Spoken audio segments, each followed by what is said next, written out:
The night the emperor took his sister as his bride, Rome trembled. Whispers slithered through the marble corridors of the Palatine Hill, chilling the bones of even the most hardened senators. The city, already bruised by famine and plague, now watched its ruler cross a line so forbidden that even the gods seemed to turn their faces away. The emperor, young and beautiful, was called Elagabalus. His reign would become a fever dream of decadence, terror, and taboo, a reign that would help drag the mighty empire to its knees. It began not with love, but with obsession. Elagabalus, crowned at just 14, was unlike any emperor before him. He wore silks from Syria, painted his eyes with kohl, and paraded through the city in golden chariots drawn by naked women. But nothing shocked Rome more than his passion for his own blood. His sister Julia Soaemias was as ambitious as she was cunning. Together they plotted to fuse their destinies and their bodies into a single unstoppable force. The wedding was held at midnight, beneath a sky thick with thunder. Only the most loyal or most terrified dared attend. Priests of the sun, god Elagabal, imported from the east, chanted in a language no Roman understood. The emperor and his sister exchanged rings carved from the bones of their enemies. Their lips met, and the crowd gasped. Some wept, others vomited. The city's ancient laws, its traditions, its sense of right and wrong, all shattered in that moment. But why did Elagabalus do it? Some say he was mad, driven insane by the power of the purple. Others whisper that he was a visionary, trying to create a new dynasty, with divine blood untainted by outsiders. In his mind, perhaps, he was becoming a living god, for Elagabalus believed himself to be the earthly incarnation of the sun, untouchable, immortal, above all mortal rules. The consequences were immediate and brutal. Senators who protested were found dead in the Tiber, their mouths stuffed with figs, a mocking reference to the emperor's favorite fruit. The Praetorian Guard, sworn to protect the emperor, began to plot his downfall. Ordinary Romans, already starving in the streets, cursed his name and painted obscene graffiti on the city's walls. But Elagabalus was not finished. He began to transform the palace into a temple of horror. He ordered the construction of a vast labyrinth beneath the city, filled with traps and secret chambers. Here, he held orgies that lasted for days, inviting the most beautiful youths and maidens of Rome, and then discarding them when he grew bored. Some disappeared forever, their bones later found in the palace drains. Elagabalus delighted in cruelty. He would serve his guests dishes made from the tongues of flamingos and the brains of ostriches, then laugh as they gagged in disgust. Yet amid the chaos, Elagabalus and Julia Soaemias ruled with a strange magnetic power. Their incestuous union became a symbol of everything. Rome feared the collapse of order, the rise of the foreign, the triumph of madness over reason. The emperor declared himself both man and woman, both god and mortal. He wore women's dresses to the Senate, demanded to be called empress, and forced his generals to kneel before his sister, as if she were a goddess. The city's ancient gods, Jupiter and Mars, were banished from the temples. In their place, Elagabalus installed the black meteorite of Emesa, a sacred stone from his homeland believed to house the soul of the sun. Every day he sacrificed hundreds of animals to it, staining the marble floors red with blood. The stench of death hung over the city, mingling with the incense and perfume that filled the palace halls. But the emperor's madness was not limited to religion or sex. He became obsessed with the idea of immortality. He invited the most twisted alchemists and magicians from across the empire, promising them gold if they could make him live forever. Some tried to poison him, others to curse him, but all failed. Elagabalus laughed at their efforts, convinced that his union with his sister had made him invincible. The people of Rome, however, were not so easily fooled. Bread was scarce, water fouled, and disease spread like wildfire. Riots broke out in the Forum. Statues of the emperor were smashed, his face gouged out by angry mobs. The Senate, once the heart of Roman power, became a den of conspirators, each plotting to end the nightmare that had seized their city. Still, Elagabalus clung to power. He surrounded himself with eunuchs and assassins, trusting no one but his sister. Julia Soaemias, ever the schemer, whispered in his ear, urging him to purge his enemies. Together, they unleashed a reign of terror. Senators were dragged from their beds. At night, their families slaughtered before their eyes. The emperor watched from his throne, smiling as the blood flowed. And yet, even as Rome burned, Elagabalus dreamed of greater horrors. He began to experiment with forbidden rituals, seeking to merge his soul with that of his sister. Some say they drank each other's blood beneath the black meteorite, chanting in lost tongues.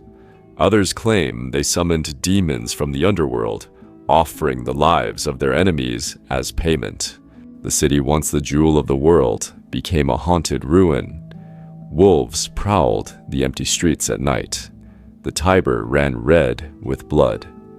And in the heart of it all, the emperor and his sister danced their love, a blasphemy that would echo down the centuries.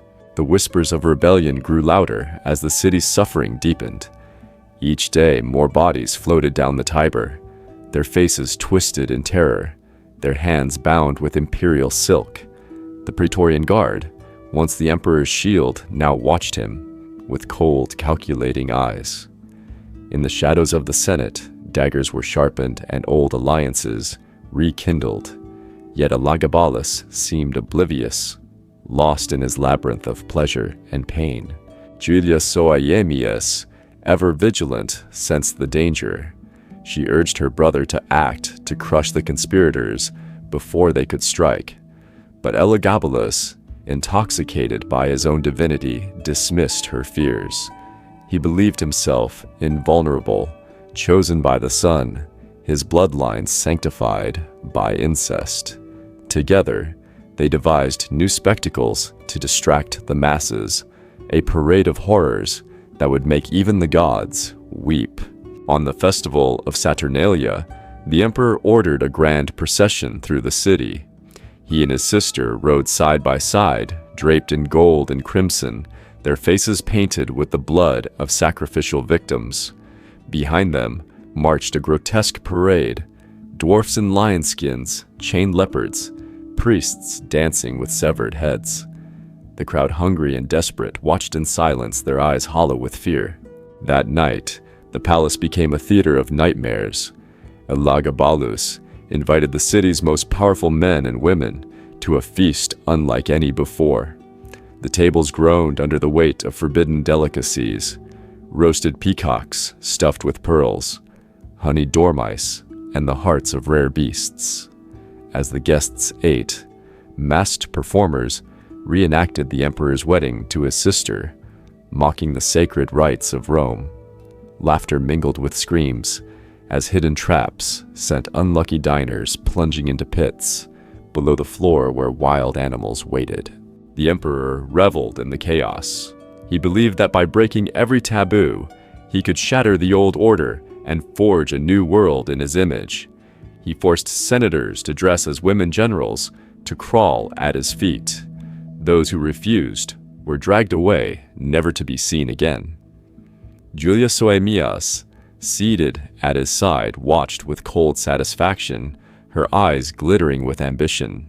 But the city's patience was at its end. Bread riots erupted in the streets.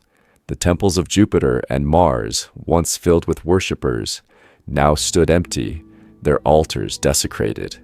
In the slums, rumors spread that the emperor and his sister were not human, but demons sent to punish Rome for its sins.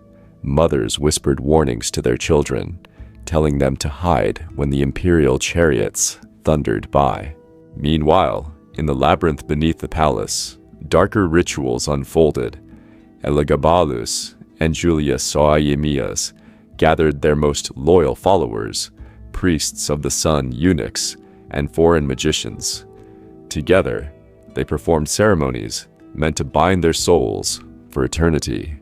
Some claimed to have seen the emperor bathed in blood, chanting to the black meteorite, his sister by his side, their bodies entwined in sacred ecstasy.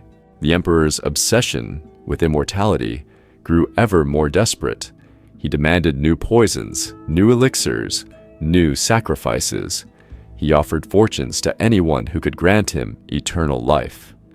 Alchemists from Egypt, Persia, and beyond flocked to Rome, each promising miracles. Most failed and paid with their lives. A few succeeded, at least in creating new horrors. One concoction, meant to preserve youth, instead drove its victims mad. Another turned the emperor's skin a sickly gold, making him believe he was becoming a living god.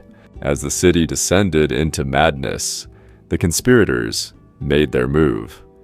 The Praetorian Guard, bribed with promises of gold and power, turned against their master. On a stormy night, as thunder shook the palace walls, the guards burst into the emperor's chambers.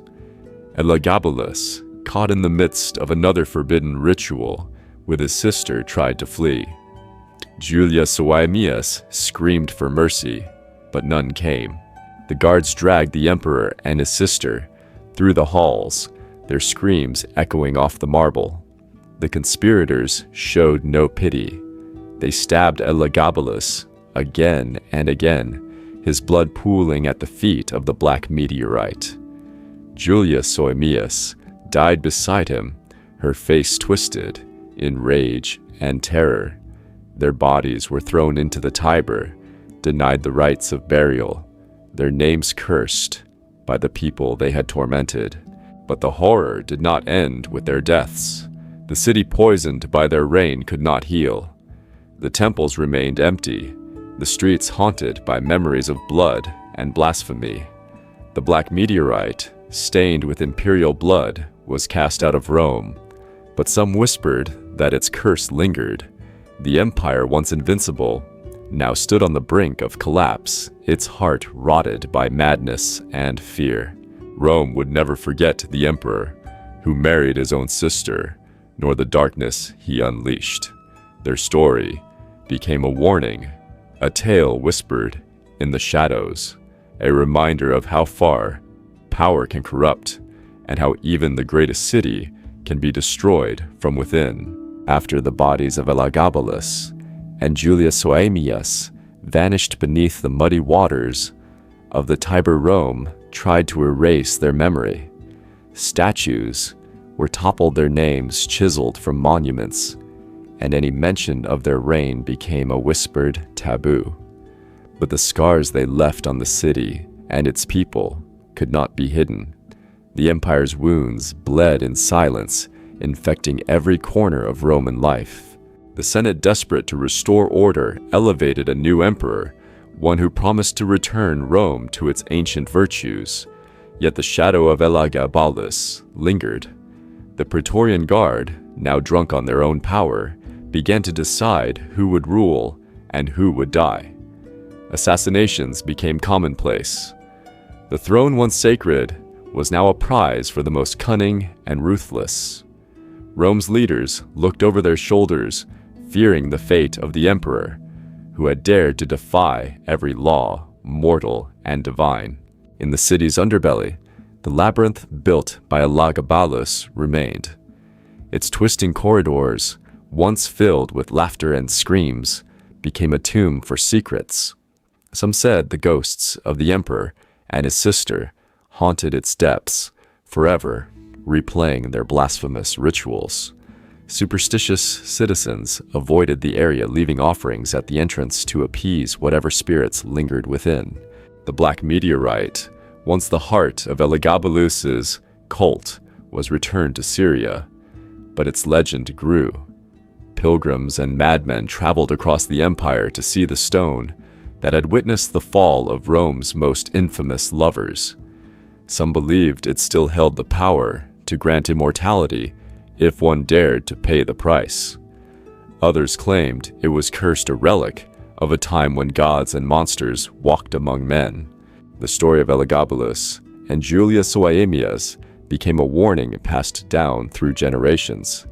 Parents told their children of the emperor, who loved his sister more than his city, whose madness had brought Rome to the brink of ruin. Historians debated whether he was truly insane or simply a product of a world gone mad. Some saw him as a victim, a boy forced into power, too soon twisted by the ambitions of those around him. Others saw him as a monster proof that even the greatest civilization could breed its own destroyer. But the most chilling lesson was not in the horrors Elagabalus unleashed, but in how quickly Rome adapted to them. The city survived, but it was changed. The old gods never fully returned. The Senate's authority was forever weakened.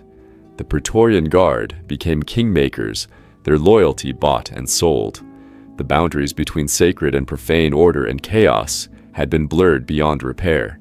As the centuries passed, the empire continued its slow decline.